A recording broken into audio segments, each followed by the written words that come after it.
Hey, welcome everybody. My name is E.R. Anderson, and I'm the executive director of Charis Circle. Charis Circle is the nonprofit programming arm of Charis Books, and Charis Books is located in Decatur, Georgia. I am not coming to you from Charis Books. I'm coming to you live from my home in Atlanta. But we're really excited to have the opportunity to do these virtual events. And while we really miss getting to hang out with folks in real queer community, we are really thrilled to get to have this opportunity for some virtual community. So I'm joined here tonight by Clarke, who is the author of The Scapegracers. It's their first novel.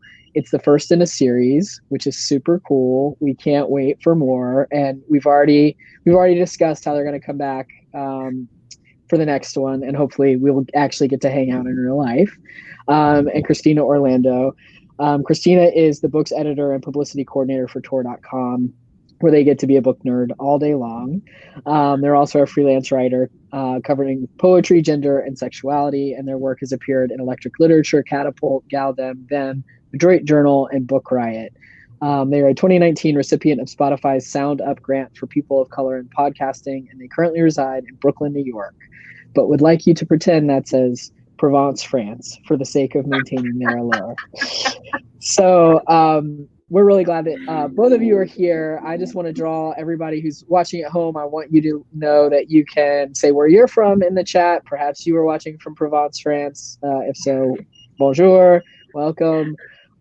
You can also click this teal button at the bottom of your screen that says Buy the Scapegracers from Charis Books and More. We hope that you've perhaps already done that, but if not, you can buy one for friends. We know that you're going to leave tonight really wanting to own this book if you don't already. And next to that, you're going to see Ask a Question. That is obviously where you can ask a question.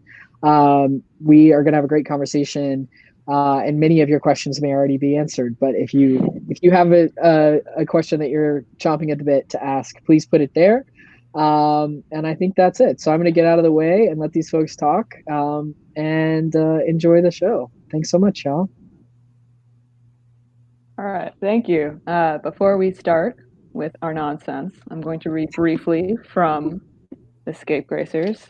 All that needs to be known prior to this point is that Sideways Pike, our dirtbag lesbian protagonist, has just kind of done some magic at a party, and a attractive stranger has pulled her upstairs to the deck where they can be alone and talk about magic some more. So, how did you do it? Explain it to me. Madeline didn't look cold. On the contrary, the way she leaned her forearms against the deck railing looked as breezy as a June afternoon, not a single shiver in sight. Her basketball jacket remained unzipped and drifted like a flag around her waist. The moonlight washed her out, made her corpsey. She looked at me unblinking and drummed her fingers on the rail. Christ. You saw how I did it. You were there. My tongue was clumsy in my mouth, lips moved oddly. I didn't mean to sound snide, but I did, because I guess I can't even scrape the bitter off my tone for a cute girl. My insides felt gooey and raw. The chill was weirdly abrasive after the party heat. I wrapped my arms around my rib cage and tried to hold my body together with my fists, because I had caved and was now shivering so hard I thought bits of me might fly off and fly over the deck. I don't know how to explain it in shorthand. It's complicated. I jammed my stupid tongue in my stupid cheek. I mean, it wasn't a lie by any stretch. It was genuinely hard to explain. It was like explaining how to fall in love with something. There wasn't a way to do it that didn't sound like flowery bullshit. And even if you half managed it, the explanation wouldn't make it any easier to do. It wasn't a checklist sort of affair. My spellbook was good, but brief it was not. Can you show me? Madeline slipped her fingers through the frets of her braid and poked them out the other side. The knuckles caught inside the braid vanished for a moment, like she dipped her hand through dark water. Her fingertips were hypnotic. I scratched at my jacket seams and chewed on my tongue. Madeline watching me was a physical thing. I felt it like an X-ray, like she was mapping my skull for craters. Huh. I looked out over the yard and tried to seem significantly cooler than I am. It's cool when people give the yard a casual devil-may-care surveying gaze because eye contact freaks them out, yeah? The dizziness from the spell getting yanked earlier still tasted sour in the back of my throat, or maybe that was the jungle juice. Probably equal parts spell and juice. Madeline was curious. She was genuinely curious and had pulled us somewhere we could be alone, and opportunities like this don't just happen. If I'm attention-starved enough to show off my magic at a fucking Jing/Daisy/Yates party, surely I'm thirsty enough to show a gorgeous stranger something killer. She wanted magic. I had magic. I fought the urge to retch. I could potentially show you a trick or two, yeah. No tricks. I want the real magic, flesh and blood magic like you did down there. They said you're legit, and you are. What you did down there, there's no way you could have faked that, she said.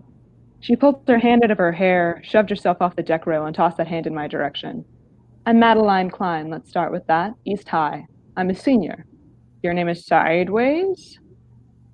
Call me that? Yeah, Sideways Pike, West High, also a senior. I reached for her hand and clapped it. It shocked me, like jumping the wrong kind of fence. Pain zapped down my fingers toward my palm, and I jumped, jerked back, shook my hand at the wrist. What happened? You all right? Madeline scrunched her brows into a V. She looked between my hand and my face and back again. Fine, you just shocked me, I'll live. A thin, nervous crackle creaked out of me. I pressed my hand against my stomach under my shirt. My fingertips throbbed, but the throbbing simmered down to a tingling. My palm itched.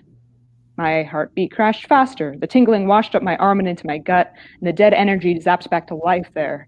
Every single synapse twinged at once, lightning marrow deep. I hitched a breath and swayed against the railing, braced myself with my free hand, my vision bruised. Madeline gripped my shoulder, sank her nails into my jacket to keep me from falling off the rail. Her touch was fire. It shocked through the fake leather, through vinyl and cotton and sinew, and I felt it soak into my bloodstream like a drug. My ribs contracted, and every breath was bigger than the last. The world was seizing up on me. The night was speckled red. I was so happy I could sing. Sideways, what's up? One of Madeline's braids swung forward and dangled by my cheek. Her voice was low, measured, moderately concerned. The hand on my shoulder moved to my back, just below my neck. I wasn't cold anymore. I was starting to sweat. Something was blooming in my throat, and if I didn't open my mouth, it might strangle me from the inside out. You want to see some magic? I panted. I eyeballed her with a little twitch at the corners of my mouth. It felt like telling the most spectacular secret. My mind blazed. I wanted to scream. She dimpled when she smiled. I took her by the wrist and yanked her downward until we were both kneeling, shins on the cold, crispy deck. Wind picked up and tossed our hair, and it felt like celestial validation, like the entire night was primed for whatever I was going to do. Wreak havoc, said nature. Raise hell. Our hands vibrated where they touched. This didn't feel like a liquor-dusted parlor trick. This was ancient, opulent, invincible. It was the realest thing in the world. I clawed around my memory for the circle in the basement, but I didn't need to dig for long. The image floated to mind, long chalk lines, glow-splattered but unbreakably looped. I pictured it so vividly that the circle superimposed itself in our laps, not tangibly, but in a way that was undeniably real, and the words summoned themselves up to finish it off. I call the chill in the air. I call down the lightning, the starfire, the dead summer sun. I call down the screaming cosmos, and I cry for chaos. We want something impossible. We want something the papers can't explain, something so wild and gorgeous that nothing could ever doubt it, not ever. Douse our reverie with magic. Change the way we are. The wind swept circles around us. Leaves whipped around our waists. A strange, desperate smile flooded Madeline's face. She opened her mouth to laugh, but there were only straight teeth and blackness stretching all the way down. No sound. Her hair pulled free of its braids and tumbled loose around her jaw. Something glistened in my ribs. My pulse hurtled forward. I squeezed her wrist so hard my knuckles popped. Give us decadence. I threw back my head and addressed the stars directly, heartbeat heavy in my ears. A laugh broke out of me, gutted me from throat to belt, and I couldn't stop to swallow, couldn't stop to breathe. I was practically screaming. The words flew out of their own accord. Give us something obscene. Give us something to sink our teeth into. We demand magic. Fuck you, reality. Tonight is a dream. My skull hit the deck with a smack.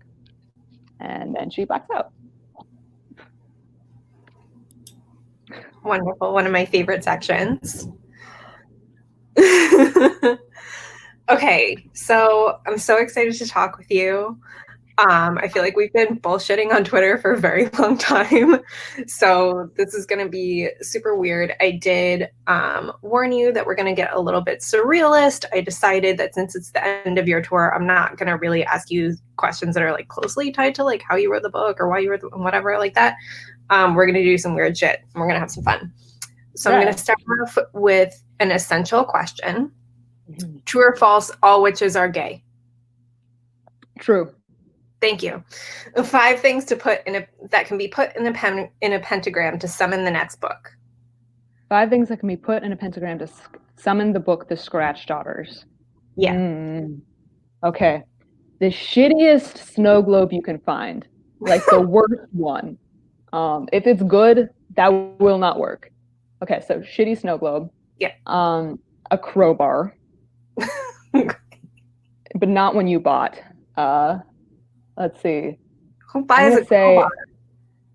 You find crowbars. You don't buy crowbars. Or you steal them from someone else's garage.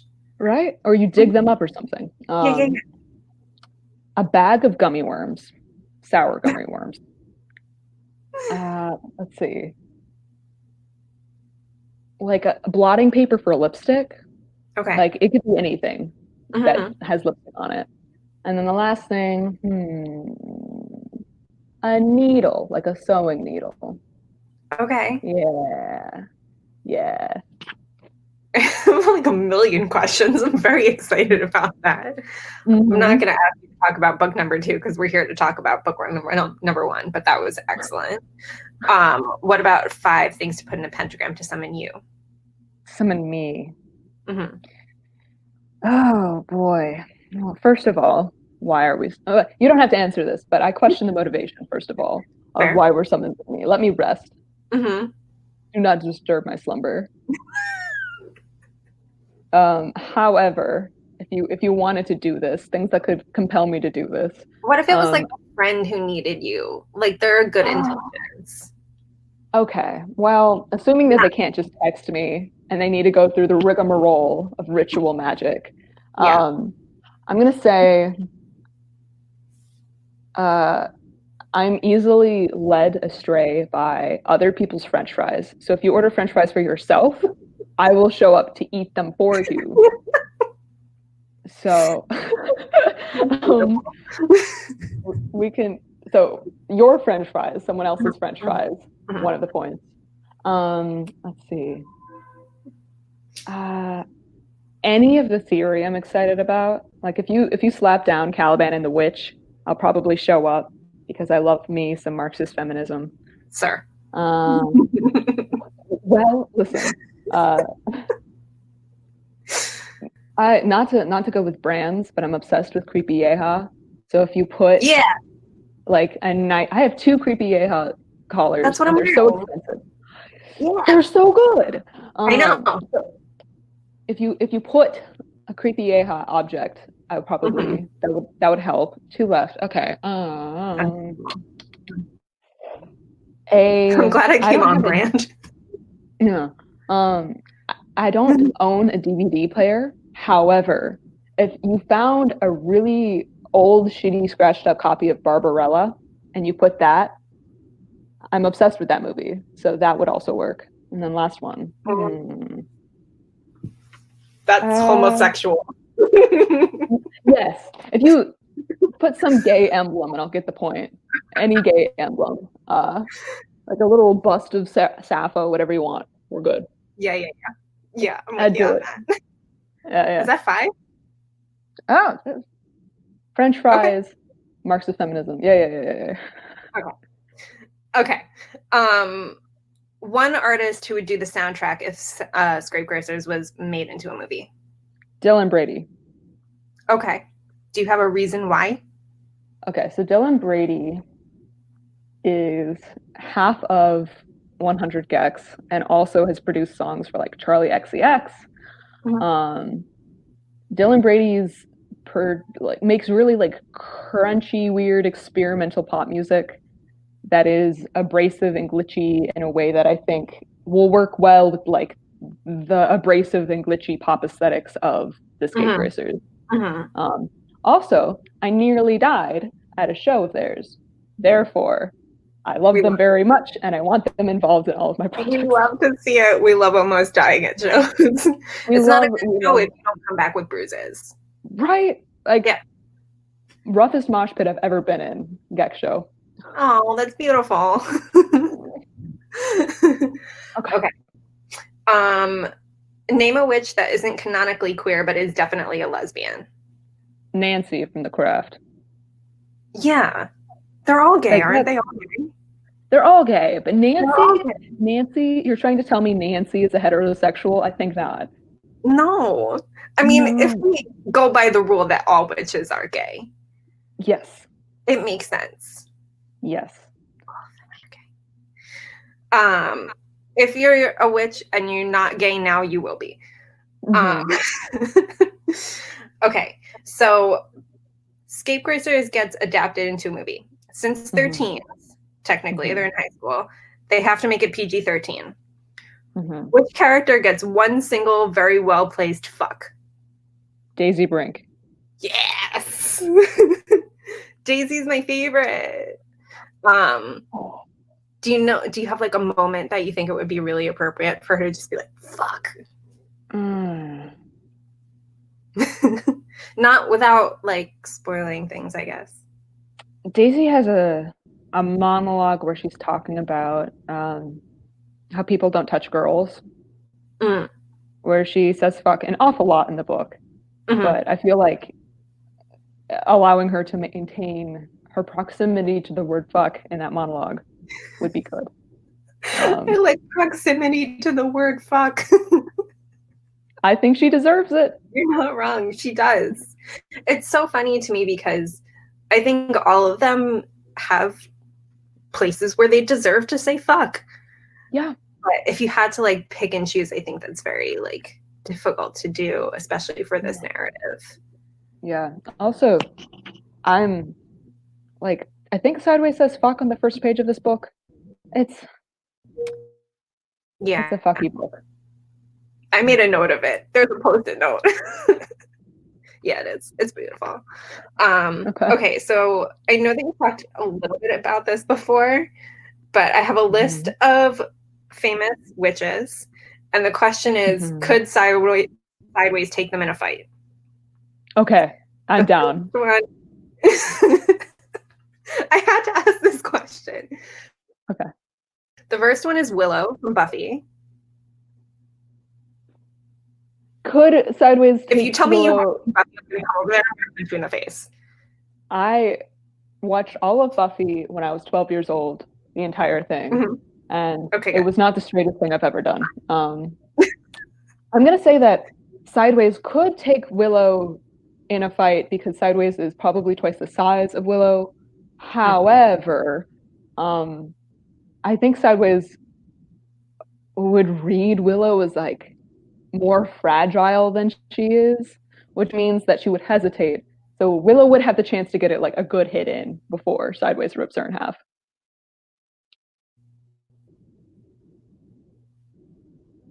What? Okay, are you imagining this as like a fist fight or like a magic fight? I was imagining a fist fight. A magic fight, I think Willow would have the upper hand because Sideways doesn't know combative magic. Yeah, there's some like magic fighting in Buffy. Yeah. Okay, what I have is Sabrina, the teenage witch. Sabrina, and you can pick and choose which version of Sabrina Sideways wants to punch in the face. I only know the new Sabrina, like Chilling Adventures of Sabrina. And I only know her because everybody asks me about my Satanist feelings about that show as though I should have any. I'm going to say that Sideways would absolutely win unless Sabrina has like the actual powers of capital D darkness on her side, in which case, like, how can Sideways contend with that? Right. So, like, unless, like, if Baphomet is squaring up, Sideways cannot take Baphomet on Sabrina's behalf. No. But just Sabrina. No. Just Sabrina. Sideways. Yeah. All right. I also have Tituba, the historical figure / there's somewhat like other show, some like Salem witch show with Tituba in it, where she got like massive eyebrows. I don't remember anything about that show, but that's not the point. Tituba has been through enough bullshit. She doesn't need a shitty 18-year-old on her case. Like, Tituba has direct proximity to structural harm and violence. True. However, if we're assuming that Tituba is rather than just like an enslaved woman who has been kidnapped and tortured into confession of witchcraft, if we're assuming she's a witch, I'm just gonna say that she can take sideways. I just believe this to be so. I'm with you on that. Okay, and the last one I have is Cordelia from American Horror Story Coven. Cordelia from Sarah Pullman. Sideways could take Sarah Pullman. Okay. Yeah. Is there one like fictional witch that Sideways would like want to fight? Oh. Actually, I think a lot of people in Coven Sideways would want to fight. That's fair. The surprise bitch girl. What is her name? Oh God, I don't remember her name in the show. It's what's her face? Allison. It's Julia Roberts' niece. Is her name Allison Montgomery? Maybe. I don't know. Well, but yes, Sideways, she's very punchable. Yeah, because particularly she like fucks over other girls a lot. I can totally see her misstepping in such a way that Sideways would lay her out. Yeah, that would happen. Okay, I'm into that. All right, my next question, and I want you to know, I was in a different place when I wrote these questions, so it's going to get weird from here on out. All right, my next question just says loneliness question mark. Yes.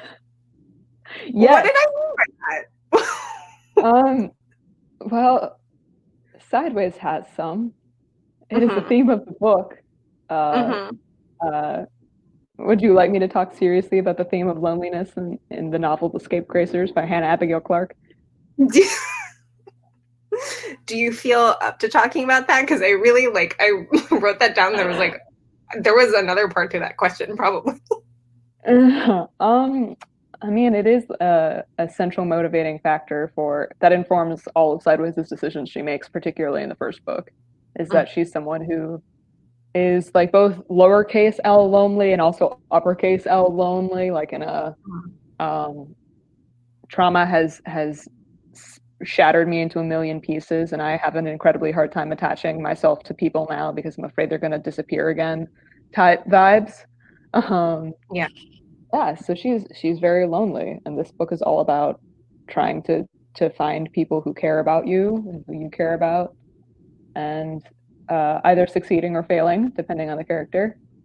And I think that Sideways' pursuit of human kindness in the face of capital L loneliness is very important. For sure. Loneliness question mark exclamation point. It's an exclamation point by the end of the book. Or maybe in the beginning of the book. And then a question mark at the end? Yeah. That feels right. Who knows? Who's among us? Okay. So now we're gonna stop talking about your book because it's out already. Please go buy your book. Please go buy the book. We're gonna get into some surrealist creative exercises. Rad. So you're walking in the forest and come upon a large skeleton key. What does its door look like? It's a flat hole in the ground with like a grate. And in the middle of the grate, there's like a little, like a cat figurine, and if you knock over the figurine, there's a keyhole underneath. Okay, it's like a pothole grate, not a pothole grate. What do you call them? Like a cover? Like when you're walking around in city landscapes and you're like afraid that you're gonna fall through. Okay. Where does it lead?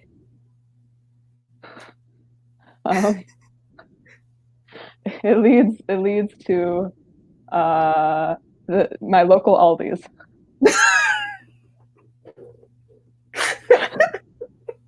You're fired. Okay. Okay. You wake up in the middle of the night. Your partner is asleep next to you. Outside of your window, you see 2 red lights. They are staring at you. Why? Pervert. That's the obvious question. Okay.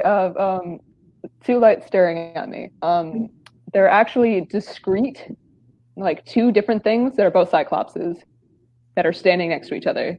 Brilliant. And I owe them money. What do you owe them money for? What did you do to the Cyclopses? Nothing. I just I don't get quarters to do laundry a lot, so I bum quarters off of other people. That's fair. Now it's time to pay up. That's fair. Laundry shouldn't cost things. Right. You shouldn't have to pay laundry. That's bullshit. I'm with you. Okay. A witch is trapped in the woods. How do you get her out? Chainsaw.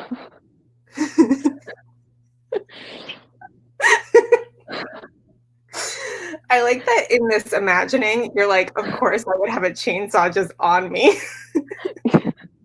I'm going to the woods without a chainsaw. We're reclaiming the imagery given to us by the movie High Tension. Have you seen this movie? No. This is a French slasher movie in which there is an evil butch lesbian who's evil and crazy because she's a butch lesbian and she uses a chainsaw. So I'm reclaiming the chainsaw and we're freeing the witch from the woods with my tool. I'm into it. Okay. The witch dives her hand deep into the earth. When she pulls it out, what does she find? Tamagotchi. Okay. I promise this is the last time I'm gonna do this thing. How old were you when Tamagotchis were around? Maybe 7 or 8. I hate you so much. In a really loving and adoring way, but also that's wild to me. Okay. There is a skull in your hand. You do not know to whom it belongs. You do not know how it got there. Do you? A, open your monstrous jaws and eat it whole. B, crush it to use in a spell. C, plant it and water it to grow a new human. I'm going to swallow it like a pill. I knew you would. Okay. It feels like a very logical thing to do to have a random skull and just be like, yeah, I'm going to put my mouth on that. Yeah. Obviously. Big pill. Also, while we're on the subject of questions, thank you, Liz. If you have questions that are maybe more sensical than mine, please feel free to pop them in the Ask a Question section down there. Thank you. Okay. This is a good one. You are the voice of God, but you only have time for one single global message. What do you say? That's a big responsibility. Communism will win. Okay. Why not? You have to. You gotta do that. I'm being serious and I'm trolling, which is my dual obligation is God's voice. Agreed. I think. Agreed. Yeah. Okay. Here's the question. Mm-hmm. What if you're God and you can only speak to your witches? To your characters. Okay. And I can only tell them one thing. Mm-hmm. That is going to be okay. Oh, that's cute. Well, they kind of need to hear it. Listen, I left them in a situation, and you did. That's true. No one's mad about it, but they'll be fine. Some people are mad. It's fine. Okay. This is actually the last question that I have written, which is my favorite question to ask. What advice would you give your 14-year-old self? Oh boy. I'm trying to think of advice that isn't sad.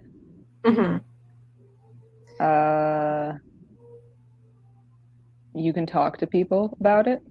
Let's say that. Okay. Yeah. I always ask this question, and I ask it of like authors and people I talk to all the time, and I feel like there's always an initial instinct to be like something, to like say something stupid, like wear whatever you want, or like write all your books or whatever. And then the more you think about it, the more you're like, oh no. Yeah. Deeply sad at 14. Yeah, it's like, I mean, also, when I was 14, I had no qualms about what I wore. Like, I was afraid of my own gender nonconformity, but I hyper-corrected by wearing, like, corsets. I was really into tight lacing when I was 14. Okay. That makes a lot of sense for you. Yeah. So, like, I was, like, high femme to overcorrect for the fact that we ain't femme. It's fine. I had a lot of fun, though. It's a weird thing. Like, I put on makeup for the first time today, and I was like, I'm an entirely different person. I don't know what to do with that. It makes me feel a lot of things. And I think that, like, I immediately looked in the mirror and was like, oh, I look like I did when I was 18. That's what it is. Yeah, things are weird. I remember in the other event with Rory and Emily, someone asked about Sideways potentially being non-binary. And that is fascinating to me. I think it's so, like, it's written in such a way that it could potentially, but it also is just like, gender doesn't fucking matter in this narrative. Like, yeah, like, who knows? Sideways' gender is, I mean, like, there's already the whole complicated web of lesbian genders being idiosyncratic and sometimes very hard to parse. Yeah. Certainly is the case with mine. And I think right now where Sideways is, if Sideways did ever feel that she wanted to experiment with different pronouns or really radically different, like, expression in her wardrobe, like, she's fortunately in an environment where it'd be very safe to do so. I mean, it wouldn't be safe in the outside world, but she's already not safe in the outside world, right? But her parents would be super supportive. So I think if she wanted to start experimenting at some point, she has a really good safety net to do so and be warmly received as she does so. Yeah. We love to see it. Okay, I'm going to pull from the question box. Okay. If you could personify or deify any natural occurrence, what would it be and what would it look like? Oh, boy. That's a good one. Yeah, that's a good one.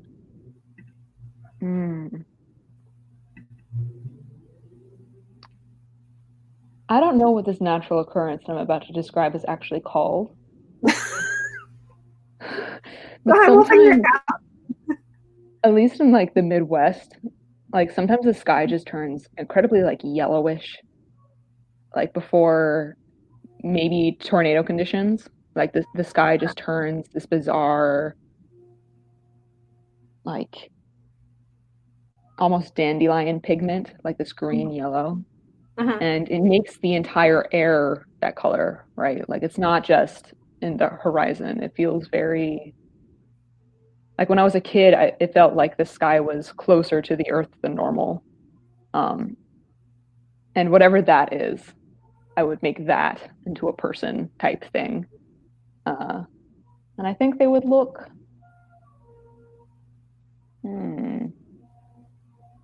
very spindly. Very spindly? What do you name them? What would I name them? Well, the thing is, I have chaotic non-binary name brain, which is why I tend to name protagonists really weird things.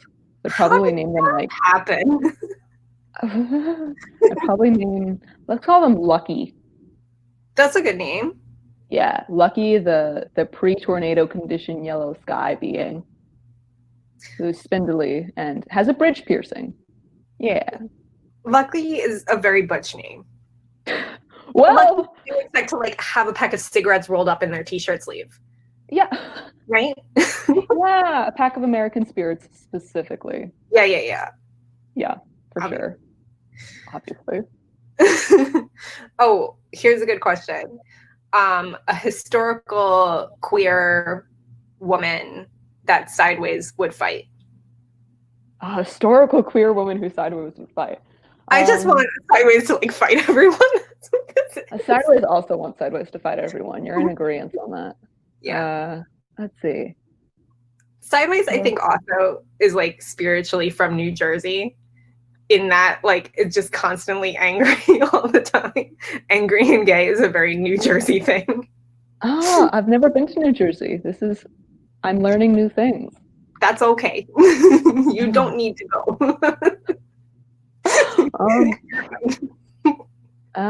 Let's see. I'm flipping through people my brain. All right. Linda says Virginia Woolf. Virginia Woolf. She could take Virginia Woolf. Virginia Woolf is tall, but Sideways is also tall. Sideways is tall. I think Sideways is like stockier than Virginia Woolf. Right. Now, I don't know who would win if Sideways faced off against Gertrude Stein, but Gertrude Stein was kind of on some fast shit. So, like, if Gertie said something kind of fash, and Sideways was in a fighty mood, Sideways might swing on her. And I don't know who would win, because Gertie's kind of built like Sideways. So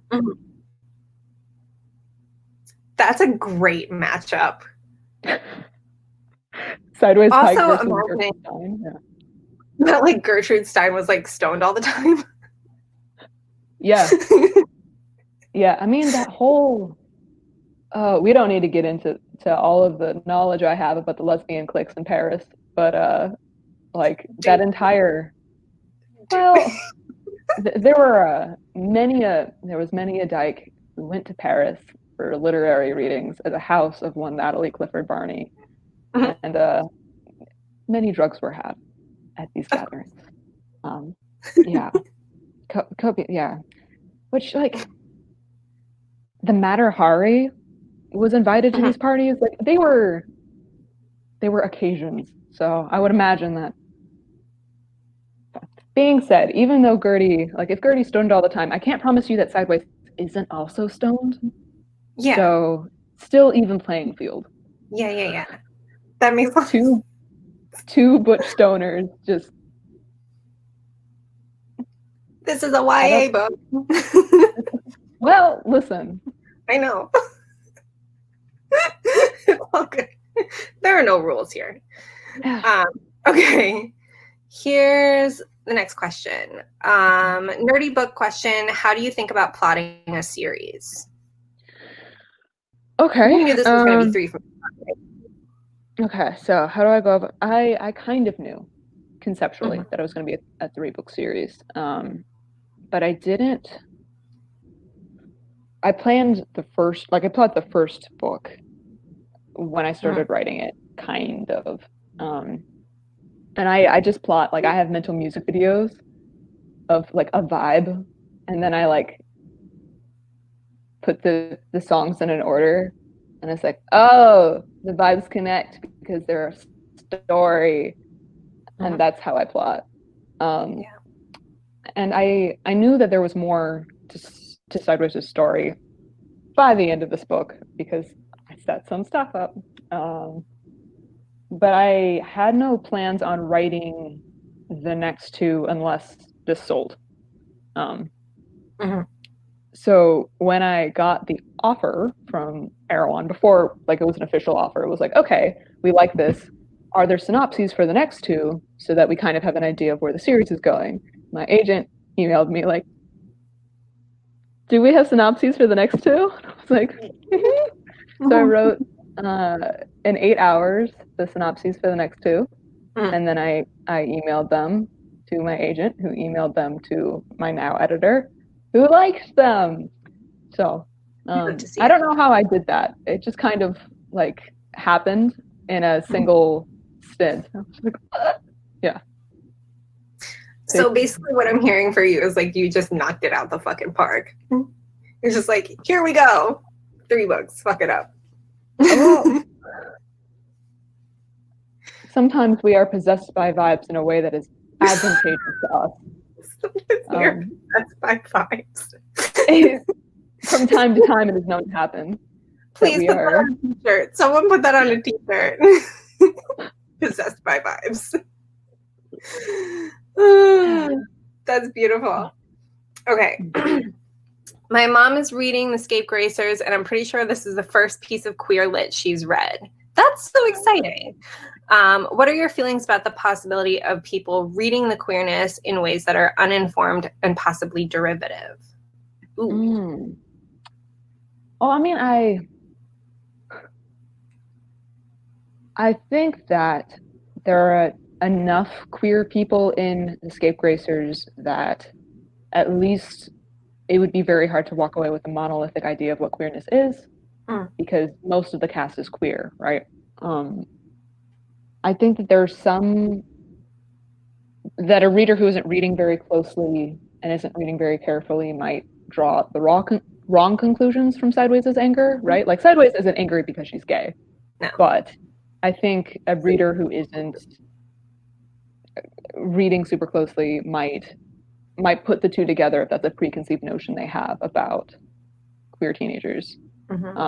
However, Yates isn't angry, right? And Julian and Boris aren't angry. Yates, I mean, Yates can be angry, but she's just not very often, I guess. That's fair. I mean, it's interesting because I think for so long, especially in YA, there were only coming out narratives. And there were especially only coming out narratives for gay white boys. And we're now at the place where there's so much queer lit being produced, especially in the spec fic arena, that even if someone was like, oh, this only paints like one story, or, you know, like, I don't fully get it, there's plenty of other places to go. And, you know, it's not your traditional coming out story, even though there like are some discoveries, and as is a coming of age story, there's people like discovering new things about themselves all the time. It's certainly not like what we would have gotten even like 5 to 10 years ago.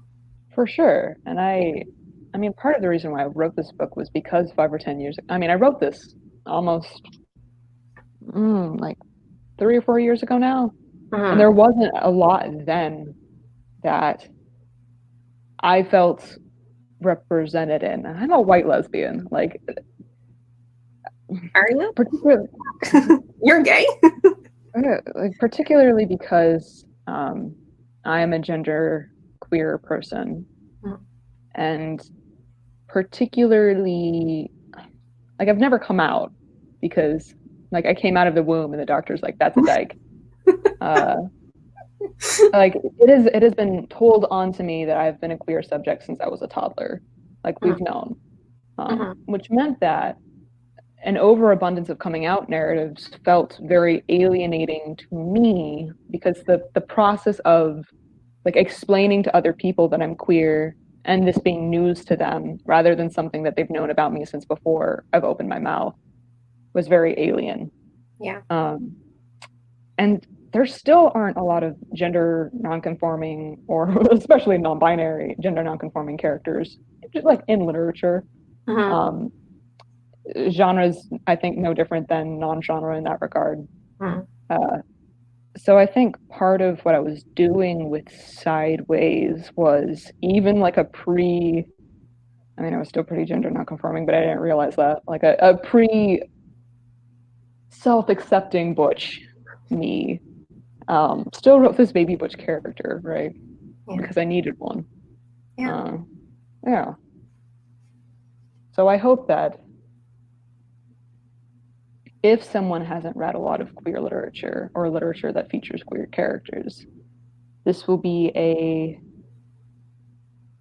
bit of variety that you're not super likely to find in other queer texts. A lot of queer texts have very like compelling characters who are all super gender conforming.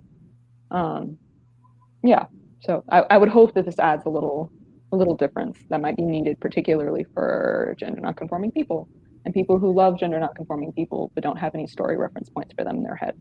Mm-hmm. For sure. While we're on the subject of like books to read, is there anything that you're reading right now that you're really excited about? Let's see. Do you know how to read? First question. Oh, did you freeze?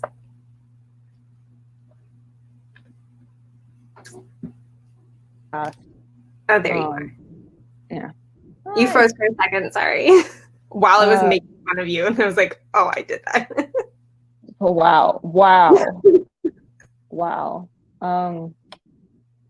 I couldn't read for like a month because compounding cultural trauma on top of just like debut stress. Like debut is a very interesting time, as has been remarked by everyone who's ever done it. And it has been difficult to read in the past month. However, I'm reading The Beautiful and the Chosen, which is coming out of Tor. That's super good.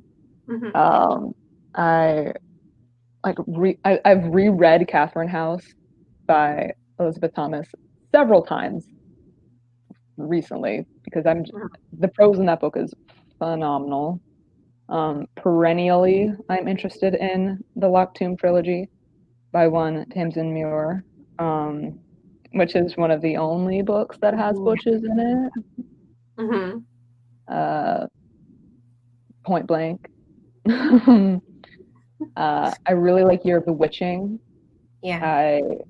I am about to start reading Blessed Monsters by one Emily A. Duncan. Yeah, which is cool because Malaki Ash is my little sibling. I have such a hard time when fandom type people are like Malaki Ash's daddy, and I don't understand. It's like, no, this is my scrawny non-binary little sister. I don't understand this. No. I find it so fascinating. Like, as people who read a lot, consume a lot of media, love things very deeply, are nerdy, the sort of like characters that we adopt. You know, before we started this presentation, you and I had talked about doing like Draco Malfoy and Pansy Parkinson. And I was thinking about like, it's just like, I remember from the very first page, as much as like we're not talking about that bullshit anymore, like just like loving that thing, being like, this thing is mine. So what's the last character you like had that feeling of like, this one's mine, I'm keeping it? Oh boy. I don't feel that way often. I think I tend to feel that way when I see versions of myself that I no longer am in a character. Like I tend to do that or I did that when I was younger a lot with usually men characters who looked like how I wanted to look, but I wasn't really ready to say that was the case. It's the biggest mood of all time. Right? Like when I was in high school, I was super into like the Shadowhunters universe, multiverse. And all of the characters, they have a look. They have a look, and there are lots of options for flamboyant blondes who are men. And while I'm not a trans masculine person, there were certain aesthetics that were very appealing to me. So I would adopt usually villains because villains are flamboyant and I am flamboyant. Like, and I don't run across those characters as much anymore because now I just am butch. What? Which is why I think I've adopted Malakiash, because I see in Malakiash like my own like pre using the language of non-binariness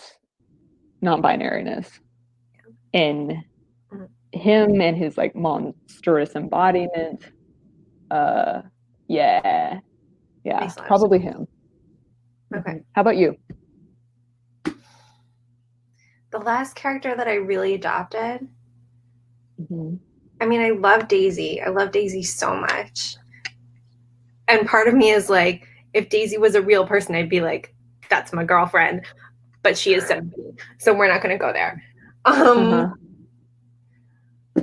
would say, I'm like looking at my bookshelf. I'm like, I don't even know. I don't know. Do I even know how to read? You want to know what it is? Yeah. It's Henry Silver from Silver in the Wood. Ah, a good one. Okay, a good one. I just love that cottagecore bullshit so much. Yeah. It's so good. And like Henry is such a soft boy and like soft and dumb and just like wants to climb that man like a tree. And I like, I love it. It just is so compelling. Yeah. It's a pretty spectacular thing for me to like multiple men in a book. So that book gets extra awards for that. For sure. I find it very interesting that I think everyone I've asked to have done an event with, their favorite Scapegracer is Daisy. I will say I love all of them very, very much. There's something about me being someone who's like very angry and ready to fight and like just like ready to throw down for my friends all the time. That is very that I like see myself in Daisy. And when I like you were doing quizzes all the time and I was like, yes, I'm always Daisy. And I think like her, for me, I'm like, she just loves her friends so much and they all love each other just so much. And that is just so much fun to watch, read, watch, whatever. I have a lot of affection for Daisy. She took me forever to figure out, so she's great. I'm excited about that. You nailed it. Okay, here's a good question. What Studio Ghibli film would you think your four main characters fit in the easiest? Fit in the easiest? Like, what world would they be transported to and be like, ah, yes, this makes sense?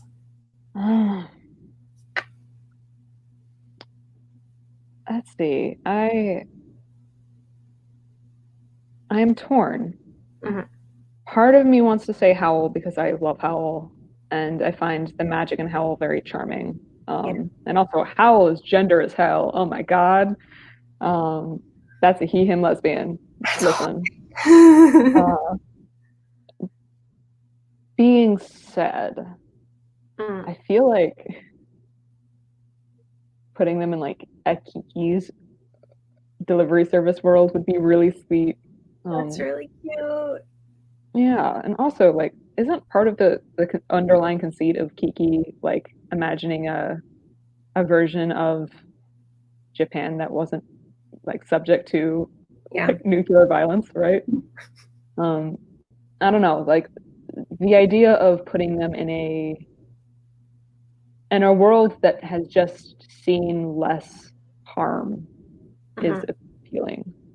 And the stakes very much being like smaller and closer and just about finding out who you are and less about trauma you inherit. Like these girls already have so much of that, and I think it would be nice and healing to put them in a nice place with a talking cat. Yeah, they all deserve a vacation. Mm-hmm. I hope after everything's done, like the final epilogue of the trilogy is like, and then they booked an Airbnb in the middle of nowhere. That was like, fuck yeah. I mean, like they're graduating. graduate. So, yeah, scary. Yeah, Being an that's adult is scary. horrifying. Yeah. Bonkers. Bonkers. Okay, I don't have any more questions. Okay. I can probably think of things. One of the questions that I had written and deleted was like, pick a flower for each one of the girls. Mm. And not Daisy for a daisy.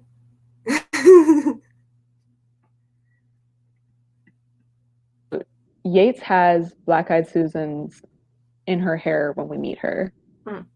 Because Yates is a soft femme and likes to put flowers in her hair. But it is an image I think of a lot when I think about her. So probably Daisy. Like, weirdly, black-eyed Susans look like daisies. So those for Yates. I think for Jing, I want to say like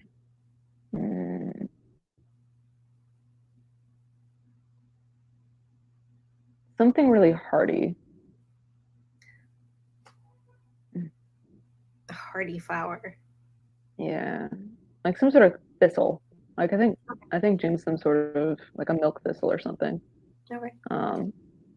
Which are edible, by the way. I think of course you know that. I like to forage because I'm a wild animal. I think Daisy is like, I think about Daisy and honeysuckles a lot. Weirdly, like honeysuckles are an invasive species. Yeah. And also, you're not supposed to eat them. I think they are actually poisonous. They're like the root is poisonous or something like that. Yeah.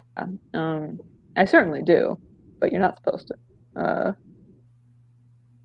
Because I am the way that I am. I think that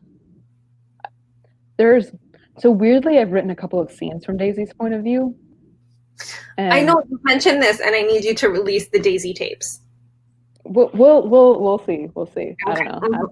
That's one that Liz Gorinsky about that. Liz. But in one of the scenes, like Daisy has like a weird internal monologue about honeysuckles. So definitely those for her. And for Sideways, I want to say like a dandelion. Like okay. I don't know. Dandelions are really, really good at growing anywhere, and they're actually really important flowers. Like they're really important to pollination. You can eat the whole thing, but they have a bad rap for no reason. Yeah. And they're really hardy, and they're really good at coming back, even when you try to get rid of them. And that seems very Sideways Pike to me. That's really cute. That's really sweet. I like that a lot of them are like not really like something that someone would think of when you think of a flower, but something that everyone's like super familiar with and will just like be around. That's beautiful. Okay. Dakota had a question. Could you talk a little more about the struggle to figure out Daisy, what finally made her click for you? So I think for Daisy, like I went through different names for her. I rewrote her dialogue a lot in the first draft, just trying to figure out what she was going on about. And I think really what it was figuring out not just what her motivating trauma was, because I knew that, like I knew that she had certain shared life experience with Sideways. But figuring out what she wasn't telling her friends, because there is something she isn't telling her friends that you don't find out about in the first book. And it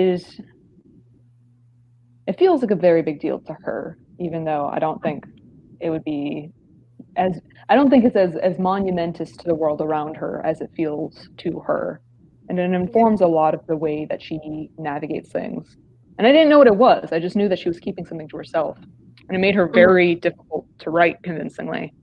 But once I figured it out, it became much easier, I think, to like now I actually have to like reel her back a little bit so that she's not taking over Sideways' story. That's just like maybe another series. Like, I don't know. You've got so much time on your hands, right? Write a whole new trilogy. Daisy Brink in college. Like, I don't know. Daisy does have her voice feels almost like a different genre than Sideways is. Like it almost feels like adult fiction rather than Sideways. That makes a lot of sense. My brain just went Daisy in space, obviously. Yes. Oh, God, I wish. Daisy becomes an astronaut. Well, most astronauts are from Ohio. What? Yeah. Is that a true thing? Yeah. That's a... Ohio makes you want to leave. I mean, I understand that. But I understand also, like, being from someplace that's maybe flat and being like, I need to go up into the sky, right? Yeah. That makes a lot of sense. I had no idea. Hilarious.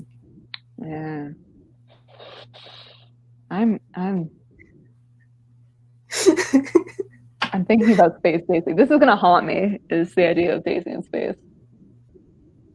Scapegracers and Space Racers. That's just like it's gonna be like Arrival, but with her just like wanting to kick things and like set things on fire. Yeah. So, all right. Go ahead. I mean, we've got a half hour left technically. So we can really just dick around.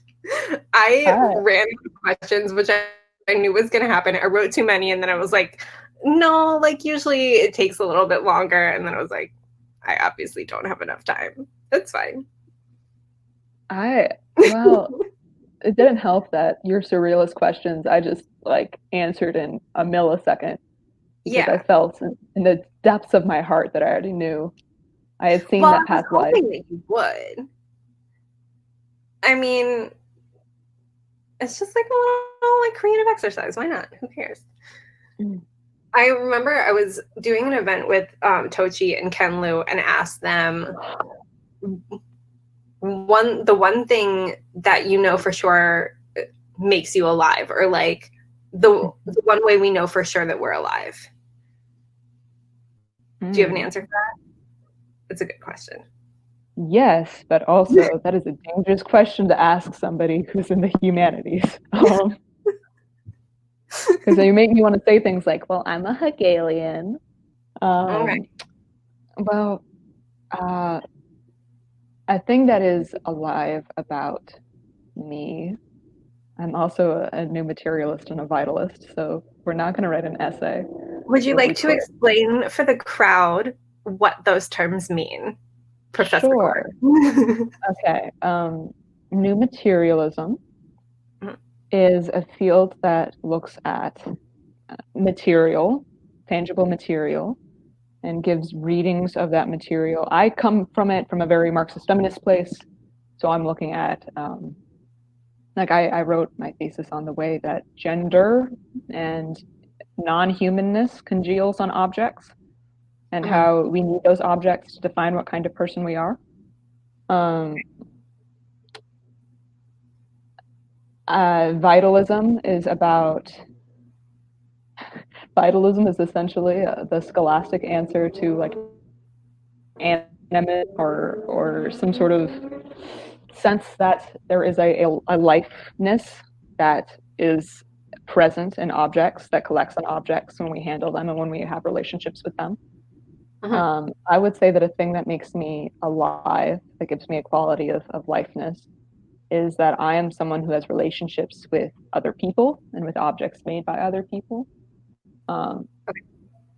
I am not a I think therefore I am person. I am very much a relational human, and I am alive because parts of me have been reflected by other human beings back onto me and onto objects that I have come into contact with. Yeah, that's the thing about me that's alive. How do you think Sideways would answer that question? I think Sideways would have a hard time. Sideways, I think she would probably say something along the lines of that she feels alive because she feels.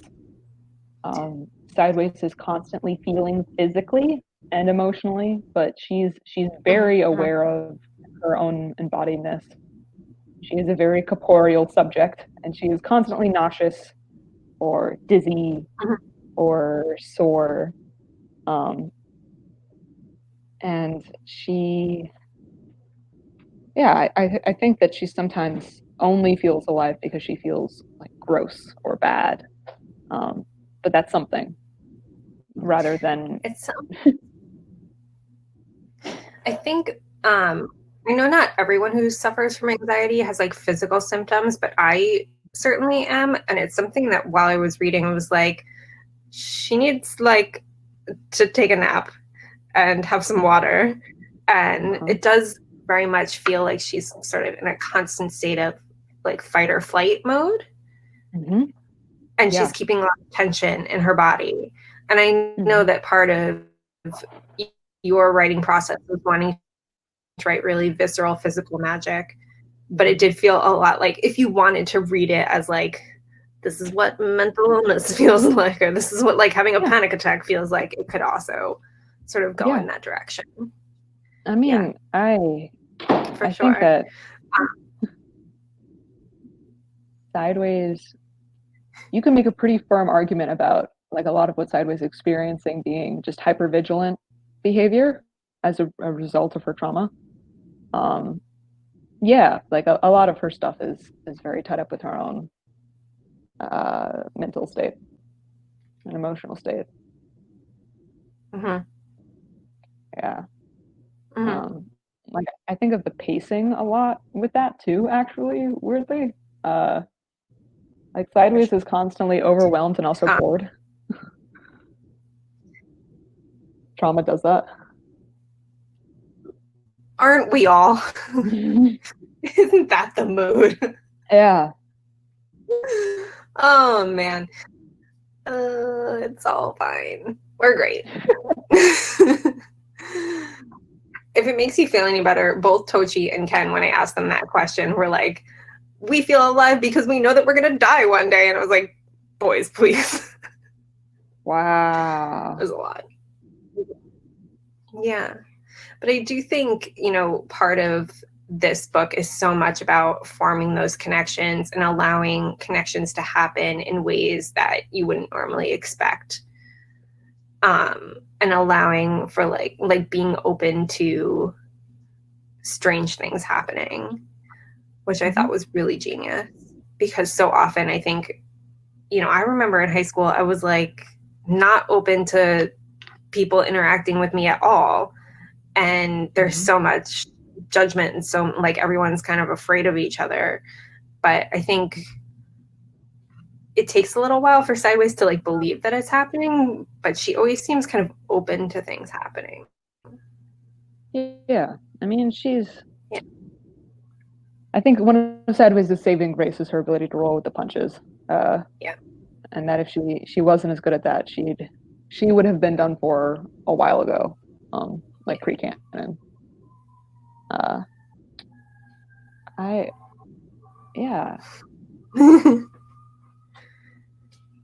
All right. Something to keep thinking about. Yeah. Are there more questions in the chat? There are questions in the chat. Okay. What's the IP you'd love to write? Anything goes, no rules apply. IP is in Like other a property properties that you'd like to write for. Yeah. Yeah. I mean, I think it would be really cool to actually be. I know very little about how actual IP writing works, so this is going to be coming from a place of not actually knowing how that works. Because I have lots of friends who actually do write IP, which is pretty cool. There's a Bronte novel that nobody has read called Shirley. And Shirley is, I think, the queerest Bronte novel. Like, it has a gender nonconforming person who, like, Shirley was a boy's name at the time. And it's about, like, labor struggles at a mill. And it's an incredibly depressing book. Like, I think one of the reasons it hasn't aged, even though it's an incredibly queer, like, remarkably queer text, is that it is, like, emotional torture to get through that book in a way, like, more so than other Bronte books, I think. But I think taking that book and doing, like, something like capital H horror-y with it could be really cool. Part of me thinks that I would write a really badass Hex Girls book from Scooby-Doo. Yeah. Because it's close to my heart. Scooby-Doo is close to your heart? Yeah. Okay. I love Scooby-Doo. Would you rate Daphne and Velma as queer?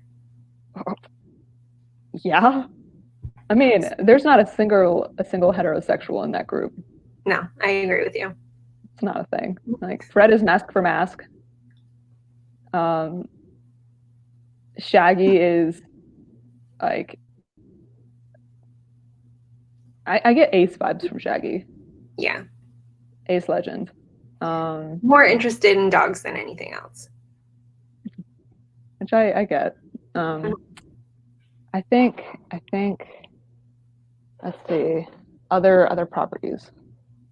I don't know, part of me kind of just wants somebody to, like, throw something weird at me and say, make this as weird and gay as possible. And it's not like a text that has been traditionally interpolated in queer ways. I'm trying to think of a really good one for you, and my brain is just like Batman. Oh, Batman, the property that my, I don't know, when I was a kid, Batman was like a tool to be like, oh, men who wear lipstick are villains. Yeah. Well, Batman's yeah. Wait, fuck Batman. Like, Batman is just Elon Musk. Well. You're not wrong. You're like, not wrong. I don't think that billionaires should exist. Therefore, I have a hard time with. I mean, granted, that means I could probably do something interesting with Batman because I'm coming to the text with a particular perspective that perhaps doesn't show up in Batman properties. So Batman. Yeah, and Batman. There are modern, like, Heracles and shit, right? Like, sure, I'll write a Theseus story. Why not? Yeah. And it would be cool to write for a comic because I love comics. So that would be great. Yeah, I love that. Okay. How or why did you decide on the concept of book devils as integral to Covenness? Yeah, I love the book devils. I think that's so genius. I love Mr. Scratch with all my heart. Yeah. So book devils for me, even though I wrote this book before I studied what I wound up studying, a book devil happens when a coven, like, needs a bit of, let's say, the void or capital M magic, this floating nebulous stuff that is the substance of everything, right? They need it into something that's alive. And that's something that's alive. I'm going to move you to where my charger is. That's okay. I'm going to do one thing once we're plugging in. We're plugging in. We both came very prepared for this. Oh, yeah. My device needs its umbilical cord. It's fine. You're fine. I look purple over here, and it's fine. Yeah, so... You know that you're not purple. We know. Although it could be like an aura. You do look very purple. It's great. I love it. The plant's purple, I don't understand. But yeah, like it's a social relationship that makes something alive that has its own personality, right? It becomes its own being. And then that being is put into a book, and that book is its body. But it can't die because it doesn't have... Like, book devils can't reproduce. They're all metabolism. So they can't be... Like, even if you destroy their body, they're still a minded being that has been created by these relationships and is alive now.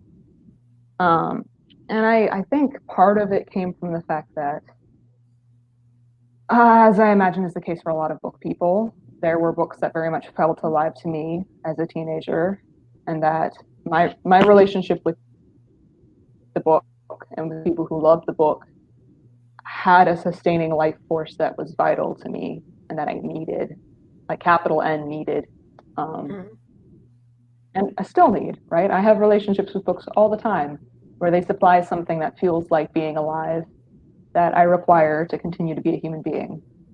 And this was, I think, just a literalizing of that, and then taking into account like the consequences of what happens then if these objects become alive. Like, if we make them alive, then suddenly we have a responsibility to take care of them, and suddenly they can be subject to like harm, which is what happens, of course, to the book devil we get to know well, is that he has been subjected to harm and he has not been properly taken care of, even though he was made to be like a liaison between people and their care for each other. Yeah, that's why. Okay, so when you talk about how integral having a book devil is to the coven, what do you think would compel a coven to like need to create that? Does that come out of, I mean, you mentioned that it's like when they need like big time magic. Does it feel like a creation of trauma? It's the magic hurts. Like, casting magic hurts. It is physically very taxing to ask your body to do the thing that is magic. And a book devil is magic, and it doesn't have a body with nerves. It's a body that is a book. So if you have a book devil, it can take a lot of the strain off of your body and the bodies of the other people in your coven. And it's also a good way to make your coven feel lasting, right? Like, this is a body that you somehow share. It marks you as a like collective identity instead of just a group of distinct individuals, if that's a thing. Yeah, like particularly because there are witchfinders who exist.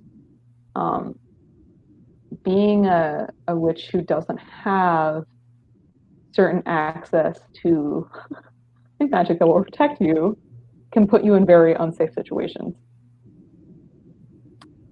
which aren't good. Yeah, I good for the story, not good. Yeah.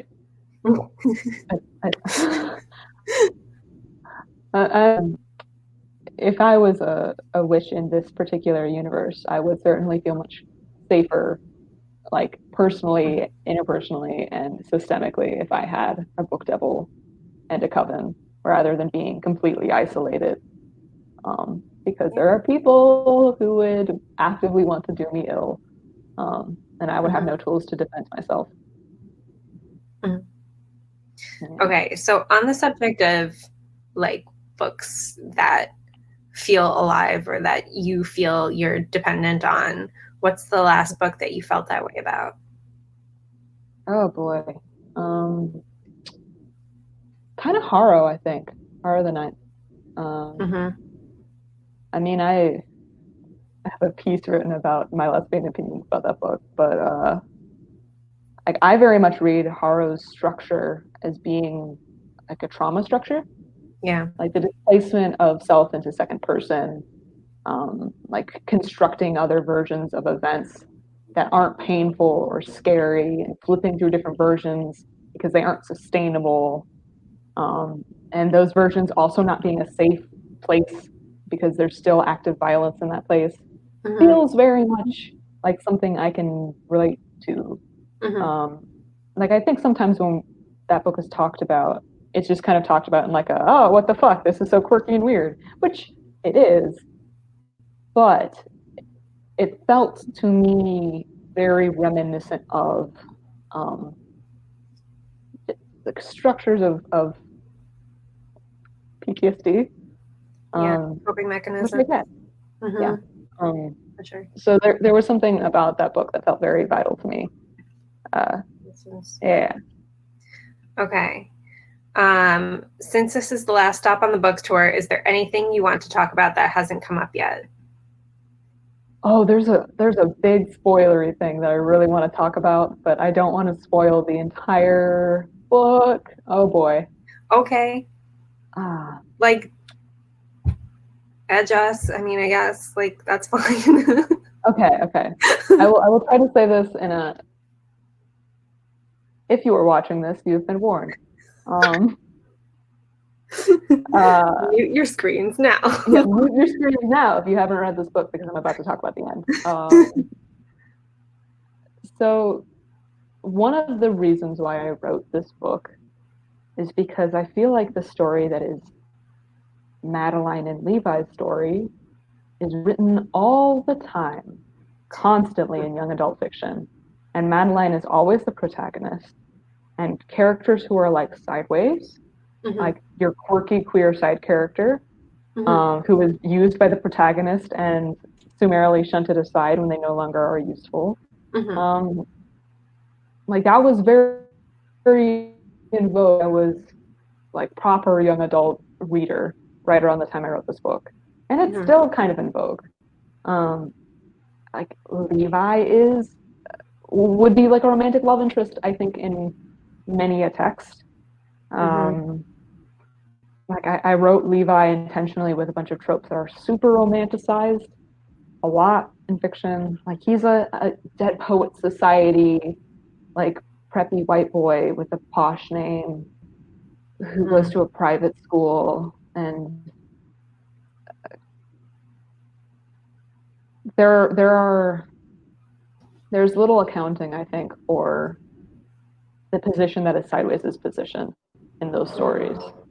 So particularly the first book was kind of an experiment in what happens when your queer side character gets to be the protagonist instead. Yeah, and I'm excited for more people to have read it so that I can talk about that. Because Madeline, you know, like it's pretty ubiquitous. Madeline, I have a lot of affection for Madeline. She is someone who's made a lot of bad choices and then keeps making bad choices and doesn't know how to ask for help, so keeps digging herself deeper. And I can appreciate that, right? But she's also kind of ubiquitous. Like we've met her before. Yeah, for sure. Yeah. That's very exciting. I think that's great.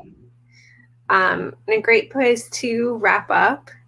So thank you for hanging out with me for this very weird and sort of crazy hour. Fantastic hour. Everyone, please go buy the book. It is beautiful. Look at it, shiny. It's a beautiful object. Please buy a physical book. Thank you so much. This was wonderful.